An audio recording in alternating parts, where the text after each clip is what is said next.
¿Qué pasa, Guillermo? Antoche.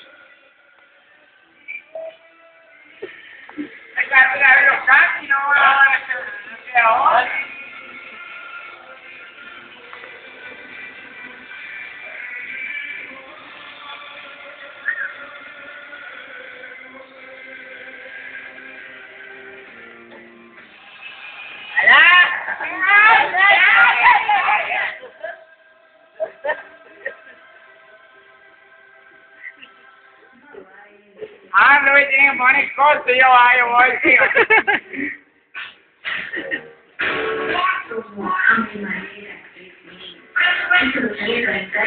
Ahora vaya, tío, me video caído, nada más.